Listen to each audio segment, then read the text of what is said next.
Greetings, one and all, and welcome to Seven Kinds of Mischief. I am your host, Stone Loki, and with me tonight is the one, the only, the Doctor of Disaster and Destruction, Adega Outlaw. Good evening. How are you doing tonight, brother? You make me want to blow something up when you say destruction and disaster. or is it going to be the automaton? We almost did that, didn't we? You were ready for that, weren't you? Oh yeah, I was ready for that. Dude, Adega has got this video out there.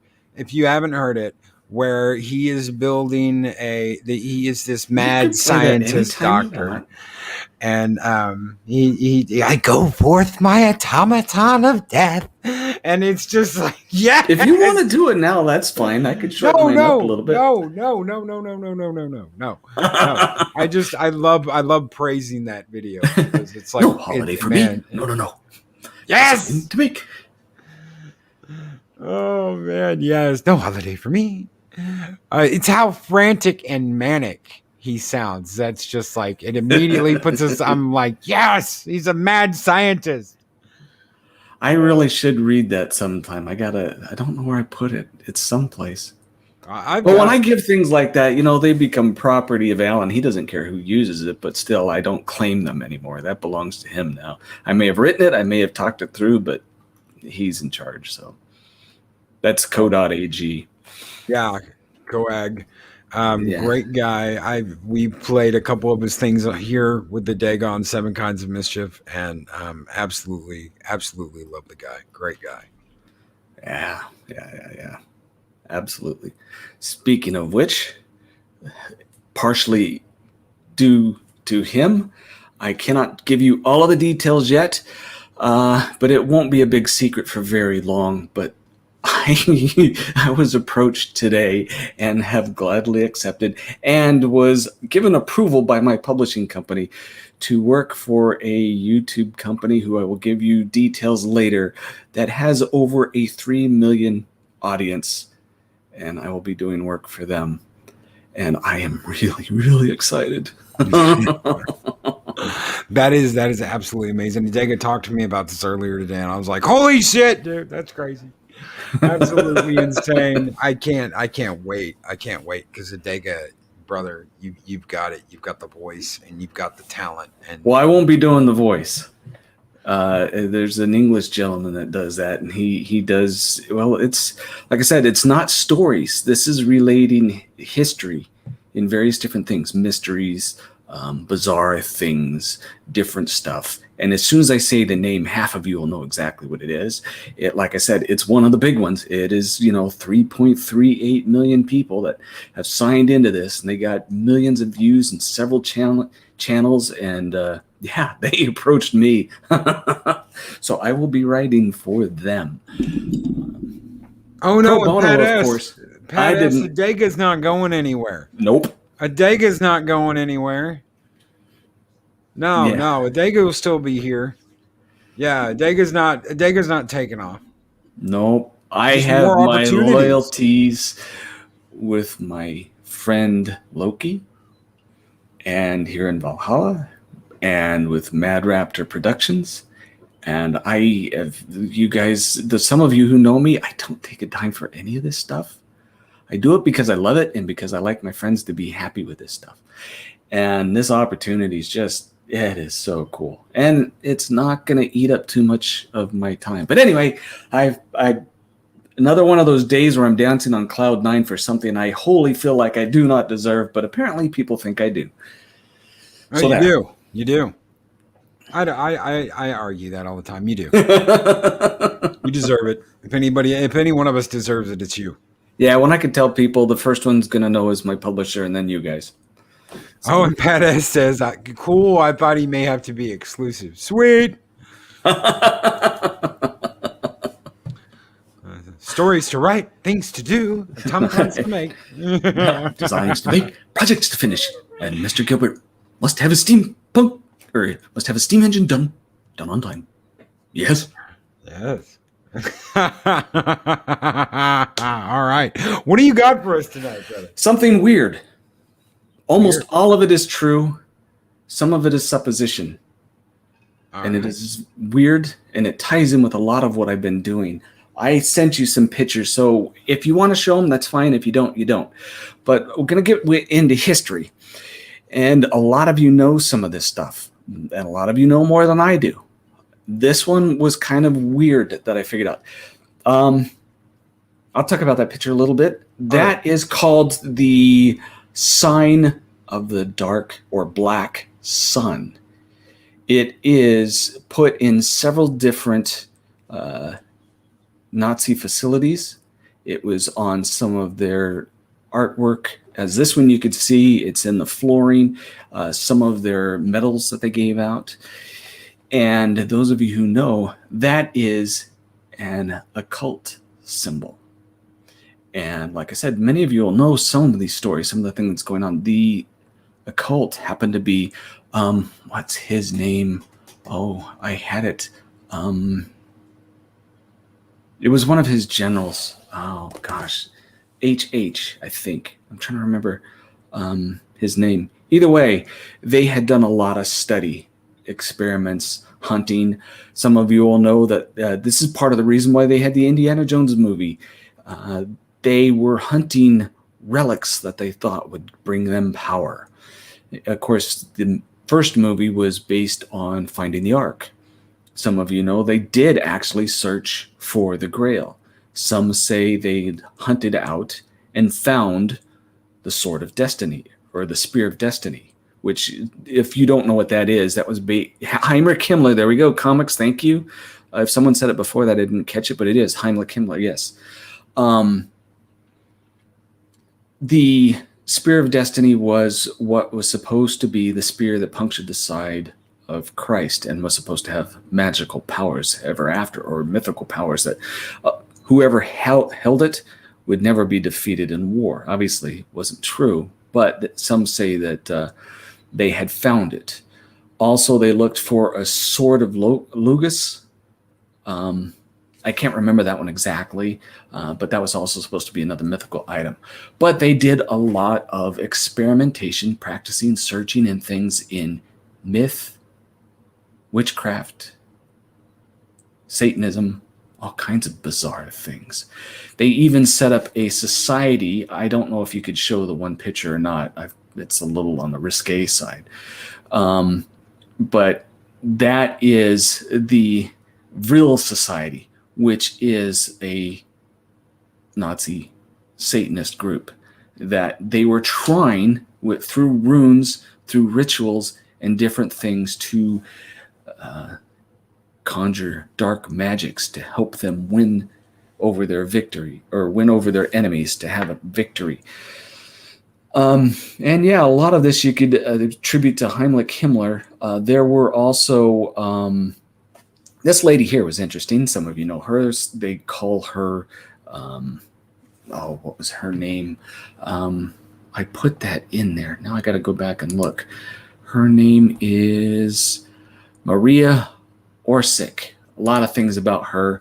They thought she was a medium, the dark witch of death, different names. It gave her all kinds of different names.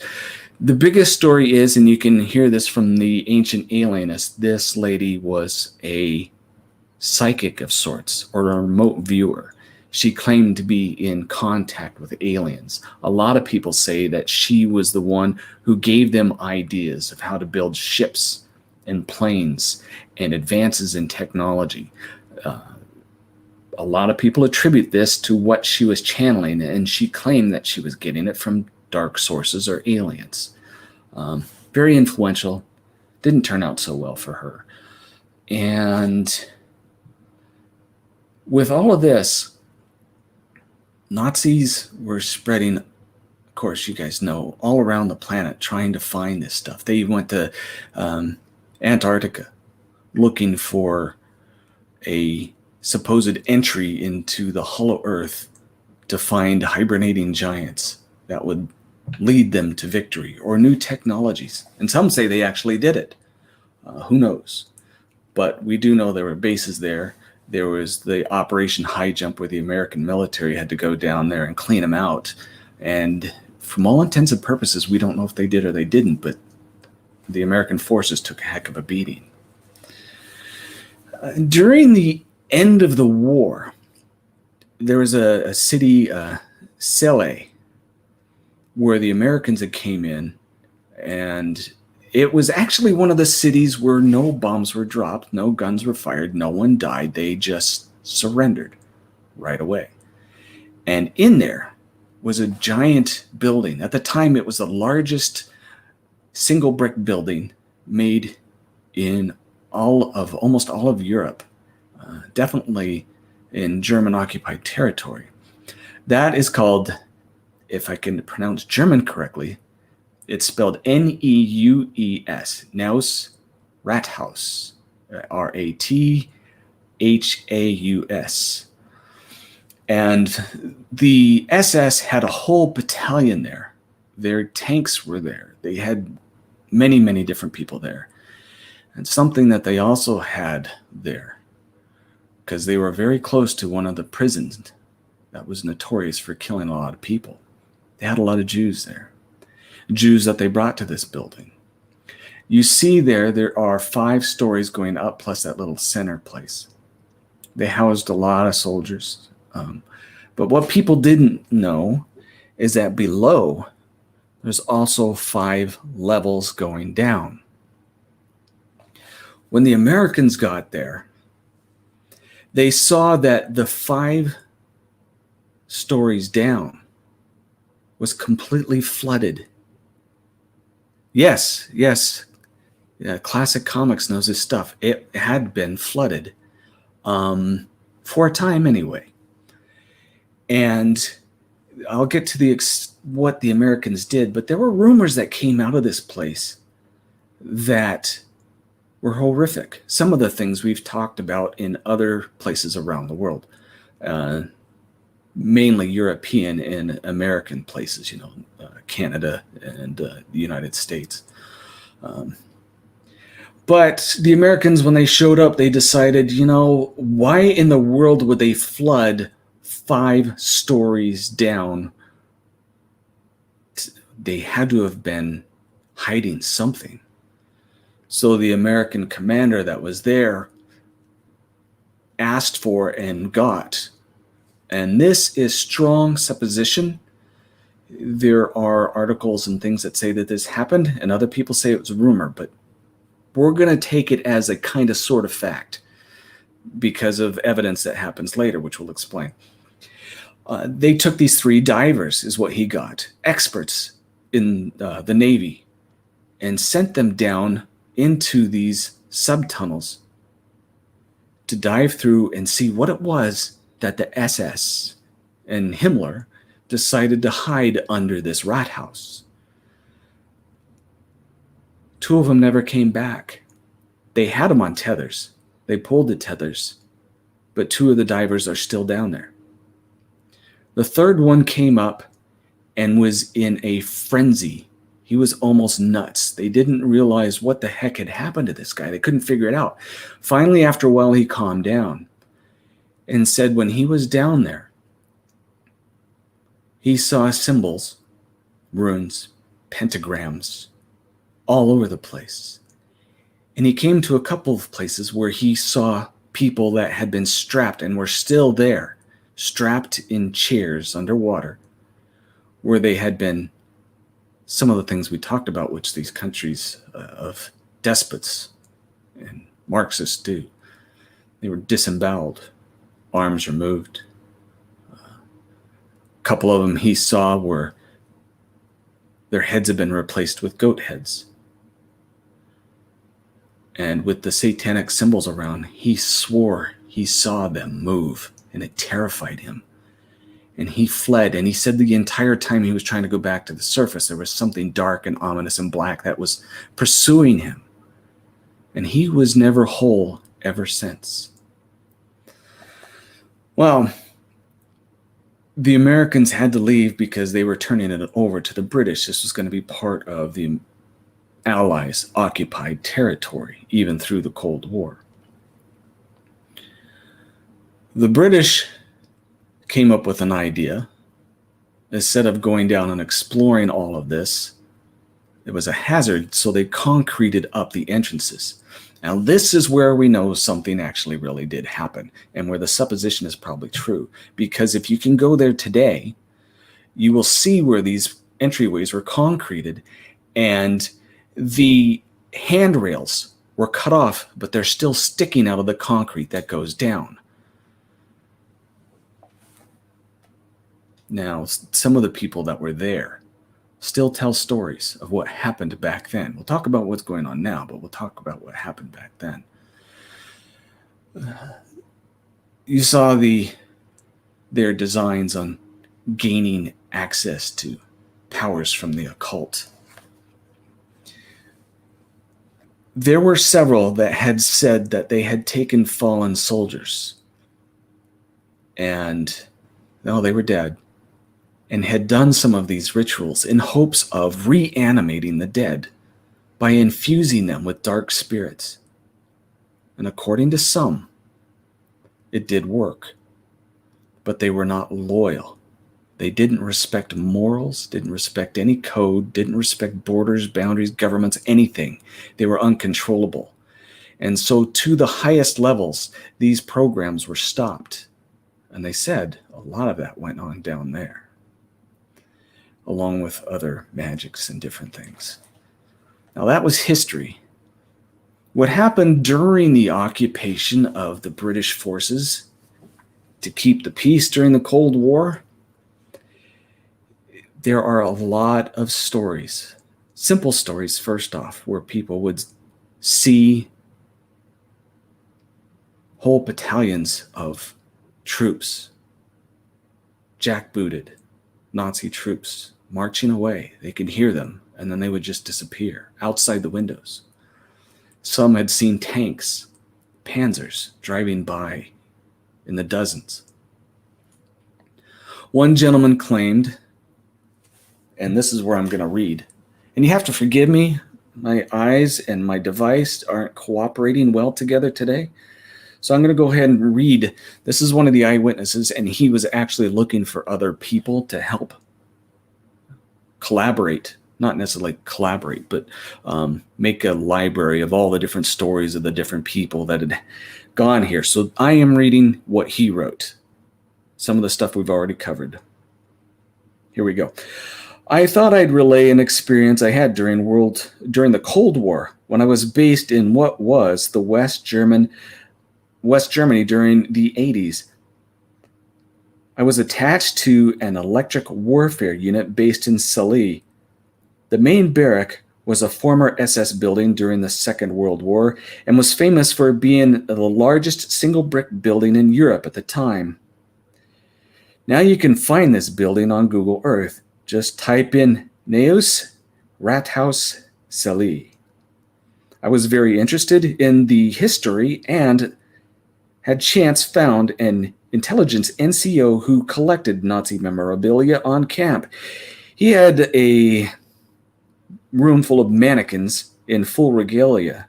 Apparently, the SS used the building as a research facility and headquarters. It had 4 or possibly 5 stories above. You can see it was 5. He was going off of memory. Above ground and the same below. Before the Americans had arrived to Salé, the SS flooded the lower levels after removing as much as they could. Once the Americans got the camp under control, they left. They sent 3 divers down into the flooded levels. This is what I read before. 2 never made it back to the surface, with the 3rd getting back minus his sanity and raving about what he had seen. The flooded levels were then sealed and the base handed to the British. And now the story I had before said the British are the ones that sealed it, but either way. At the ground level, you could still observe where the banisters had been cut short and the holes for the mounts continuing down into the concrete floor. The rumor was that the SS had been practicing occultism in the basement levels and research into new technologies. There were many tales of paranormal events, and I myself have heard of noises of jackboots marching through empty corridors, had sightings of entities in my 4-man room, when the door was locked and most of the camp being away on leave, and hearing German spoken in rooms locked and empty. One friend woke to find his bed almost at the ceiling, about 5 meters in the air. After realizing his roommates couldn't possibly be holding his very heavy bed up to that height, he started screaming. And here's his note, a very unsoldierly like. At which point, his bed dropped to the floor and woke up his comrades. There were many stories of different bases. Apparently, there's many bases around this one facility. Many different bases having rooms often locked and out of bounds, which contained pentagrams painted or etched into the floors, and legions of soldiers committing suicide after spending nights in these rooms on a dare.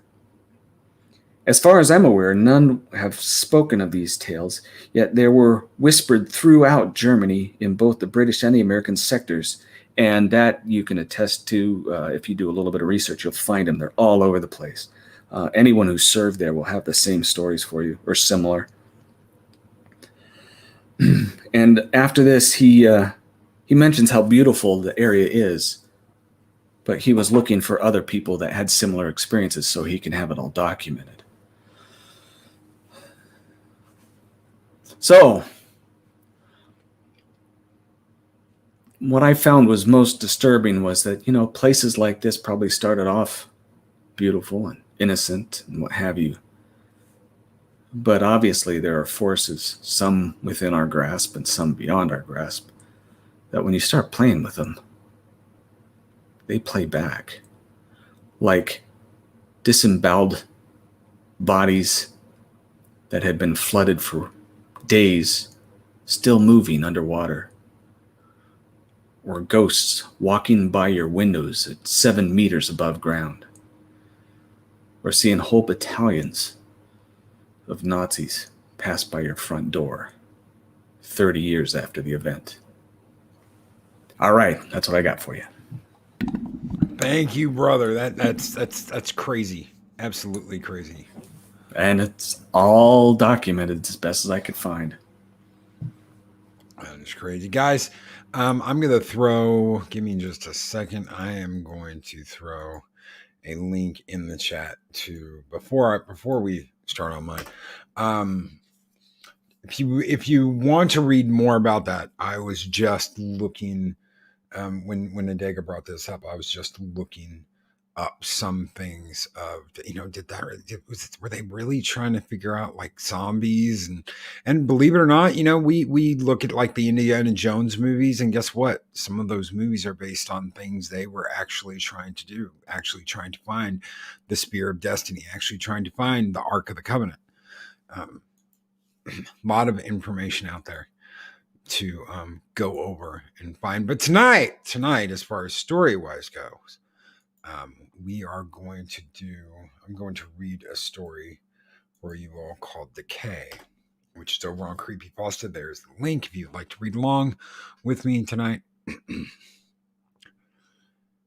Am I going to die? The kid asked me as he was being rolled into the operating theater. It's a question I'd heard 1,000 times before, but answering it truthfully hadn't become any easier, even after years at the hospital. Of course not. We're going to fix you right up. I lied. He'd been crushed in a horrific car accident, and though we would put all our effort into saving his life, hope was a limited resource. The fact that he even remained conscious despite losing most of his blood was bizarre enough, but after 10 years on the job, nothing surprised me anymore. The anesthesiologist quickly put him under while we scrubbed in for surgery. Damien would be the surgeon, a specialist in polytrauma cases, and I'd assist. No sooner had we opened him up before we shared a look of disappointment. There was no chance in hell he'd survive the surgery. Despite our lack of faith, we tried our best, but after only half an hour on the table, his heart stopped. How was he still alive when he arrived? Damien asked. He renounced the time of death and left us to clean up the mess. I took the responsibility of cleaning the kid up for the morgue, a task I'd committed to countless times before. Wasn't something I personally enjoyed, but to me it was my final chance to pay respects to the dead.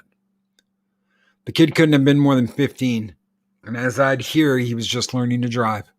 Unexperienced and attempting his first drive on a slippery road, he managed to steer off into a ditch.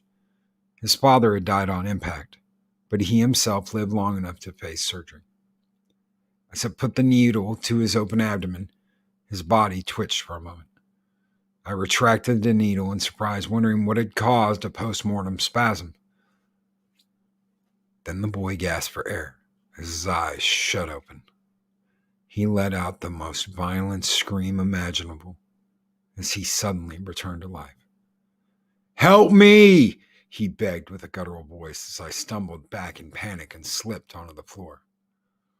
I called for help, and the rest of the team came running into the operating theater, each panicking as they witnessed the dead boy screaming on the operating table. His spine was fractured, so though he yelled in agony, he could do nothing to move. The anesthesiologist quickly attempted to sedate him while we checked his vitals. Despite all evidence pointing to the contrary, his heart had not started beating again. He should have been dead. I started chest compressions, desperately trying to get his heart going. I cringed to the sound of his ribs cracking beneath my hands, and the boy's screams turned to gurgles as he was unable to gasp for another breath. "He's not going under," the anesthesiologist yelled as he gave the kid a second dose of propofol. Of course, without a functioning heart, there'd be no way for the drug to flow through his veins, even as I tried my best to pump for him. After an hour of compressions, the chief of surgery had intervened and ordered us to stop. At that point, we caused more damage than we could help. "What's happened to me?" the kid stuttered, still conscious. None of us responded. We couldn't find any words to describe the horrific sight before us. Most of the staff had left due to the sight. We'd faced many challenges in our career, but nothing like this. "What's your name?" I asked, despite already having seen it on file. I just wanted him to focus. "Brian Dawson," he responded. I took a deep breath, doing my best to keep my composure. "You were in an accident, Brian," I told him. His eyes darted frantically around the room and he started to realize where he was. He tried to lift his neck, but due to the spinal fracture, he was completely paralyzed. I can't move, he cried. I walked closer, standing directly above him. "Brian, your heart isn't beating." The chief of surgery, George, grabbed me by my shoulder and whispered into my ear, "We need to isolate the OR. Whatever is happening here is beyond us, and it could be contagious," George said. He rushed into the preparation room, picked up a phone. Through the glass door, I couldn't hear what he said, but I assumed he was calling security to shut down the ward. "What happened about my father?" Brian asked, trying to hold back tears. I was taken aback by his question. I just told him his heart was destroyed and that he was essentially dead. Yet his first concern was regarding his father. "I'm sorry, Brian. He died in the accident." He started to cry quietly. What's going to happen to me? Am I going to die? Aren't I?" he asked. I didn't know what to say. I'd never been in any situation like this. So I just gave the only answer I thought might have been of some comfort. "You're not alone. I'm staying here until the end." George had been quick to shut down the operating theater, and the Center for Disease Control had long since been alerted to our situation. We had nothing to do but wait and pray to any god that Brian wasn't contagious. I'd already been exposed, so I examined Brian, checking for any chance of improving his situation. "Can you feel this?" I asked, as I checked all his limbs. "No, but it hurts so much on the inside." "Where exactly does it hurt?" I asked. "Everywhere, please do something." I gave Brian a dose of fentanyl without a heartbeat to move the drug around. I had little faith it would take any effect at all. To keep him distracted from the pain, I asked mundane things about his life, what his hobbies were, family things. He was smart enough to realize my intentions, but went along with it anyway. either out of fear or because he had hoped someone could save him. Hours passed while we waited for someone to tell us what to do. Half the surgical staff had been put into quarantine, terrified that they might be infected. Finally, the CDC arrived on the scene, fully geared in hazmat suits. They allowed us to roll Brian into his own space. A pre-operation room had been evacuated, so he could stay somewhat comfortable. The rest of us would be pinned in his surgical office while the situation was being assessed. I decided to stay with Brian. No one should have to suffer alone, especially with the CDC agents probing him with all sorts of needles, enthusiastically taking samples. The only reason they allowed me to stay was because I kept him calm. We talked through the night. After the procedures were finished, I couldn't sleep, and I doubt Brian was physically capable of it. My eyes feel a bit weird, he said. Do they hurt? No. The edges are just kind of blurry. It's weird. I'll have to talk to George, who was still working around the clock, calling around, making sure the other patients were redirected elsewhere. What if we put the kid on a heart and lung machine? I asked. George put the phone down for a moment and sighed. Then what? He has no functioning liver. His aorta is cut into pieces and intestines shredded. If we got him a new heart, he'd never survive, George responded. Just keep him company while you can. I knew he was right, but some of my professional knowledge was put aside due to the insane nature of the situation. Doctor! Brian shouted. I rushed to his side. I can't see! He stuttered. I pulled out a flashlight and examined his eyes. Both pupils were unresponsive. His eyes had started to almost deflate, which is one of the stages of decomposition. Brian had started to rot. Please, I'm so scared. Brian was a brave kid, but he started to lose his composure, just like everyone else in the ward. I kept talking to him, but the inevitable truth was that if he kept decomposing, he'd soon lose all his senses, all the while being conscious to experience it. As horrible as it might sound, I begged that he might finally allow him to pass on. We kept talking. I asked him if there was anyone he wanted to call, but I already knew from the others. Brian's mother had died during childbirth, and his father had been in the same accident. As we talked, Brian's voice kept getting louder, as if he was struggling to hear. Are you hearing me all right? I asked. What did you say? His hearing had deteriorated within minutes, going from impaired to deafness, before I could even begin to help. With him being blind and deaf, we no longer had a way of communicating. No matter my attempts, I couldn't comfort a dying kid. And the CDC quickly decided that my presence had become unnecessary. Brian kept screaming in terror and agony after I left. For each passing second, his own body started digesting itself, and nothing we could do would take that pain away. By morning, his screams had silenced. I barged into the room, much to the dismay of the agents. Brian was hooked up to hundreds of cables, monitoring his heart, brain, muscles, and vital values.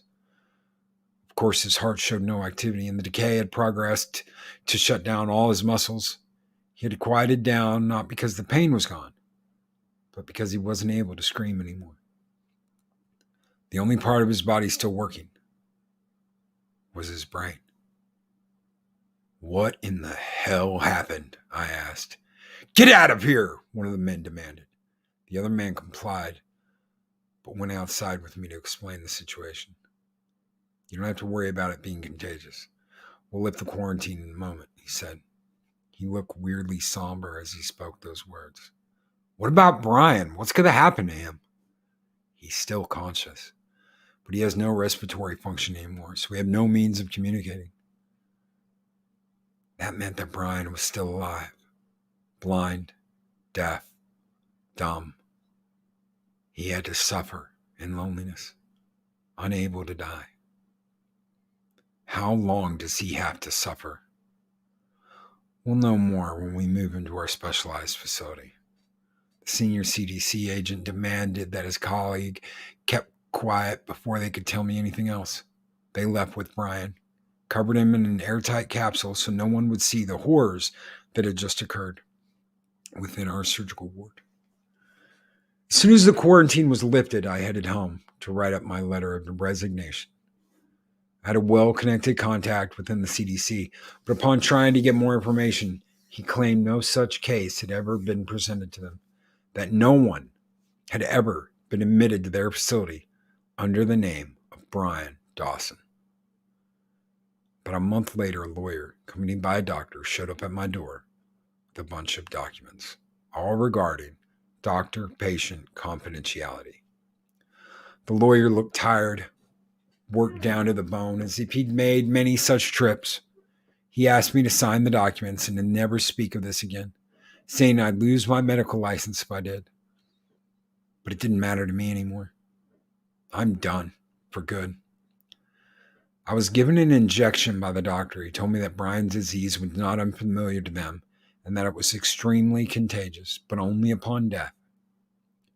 He explained that half the population is infected with a disease that keeps the brain conscious for hours, even days, following death. Brian's case was special in the sense that he actually retained motor function and was able to speak. The injection given was not a cure. It only prevent me from spreading the disease.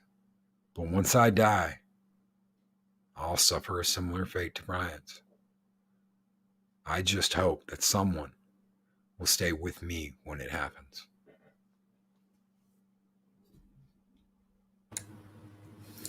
Oh, that is sick. Terrifying. Oh, yeah. Yeah, absolutely. Absolutely.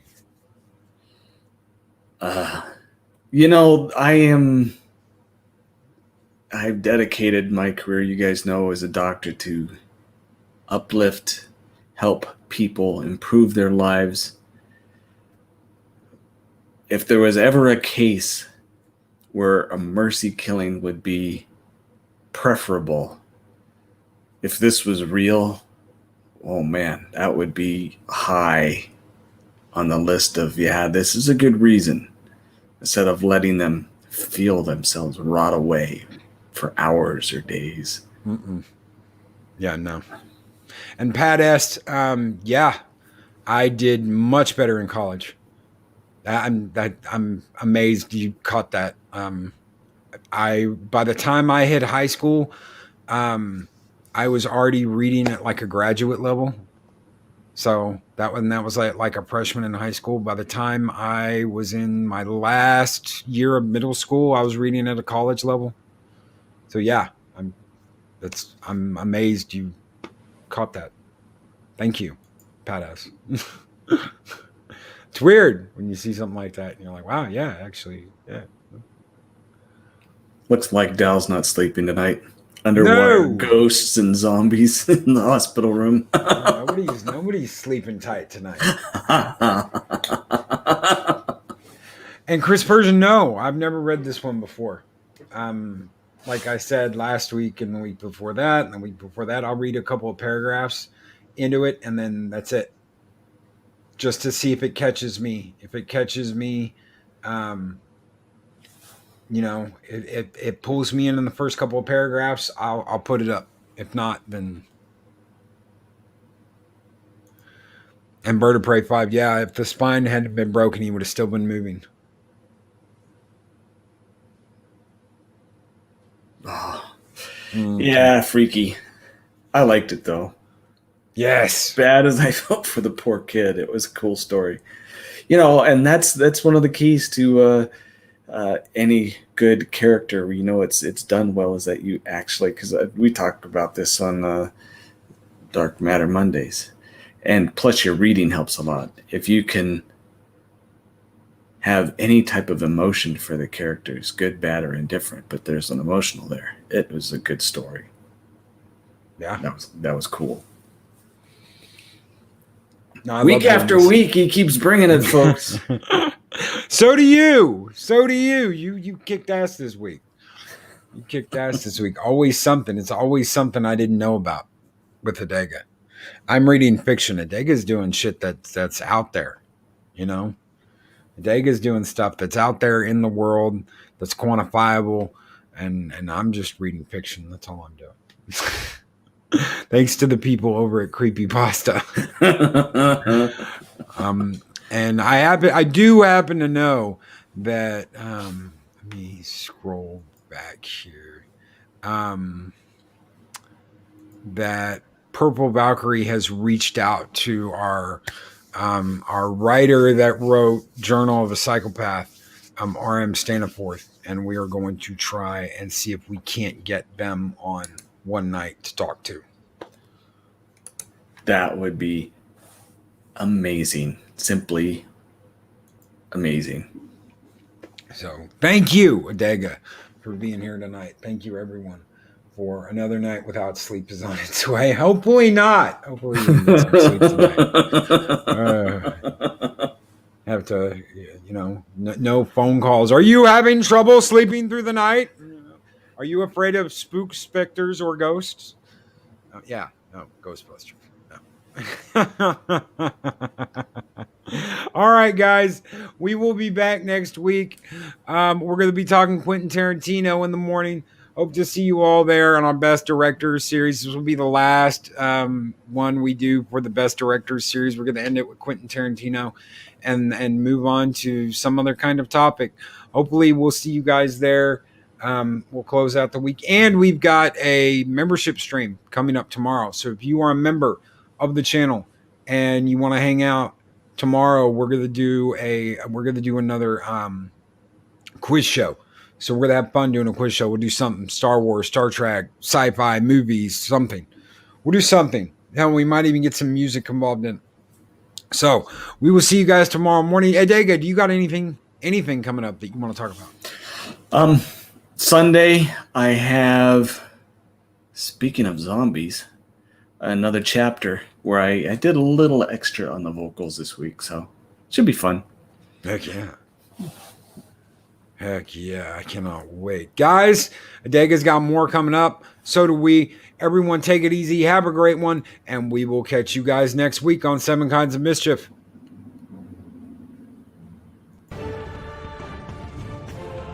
These videos are tremendous. Like, comment, and subscribe, and hammer that notification bell.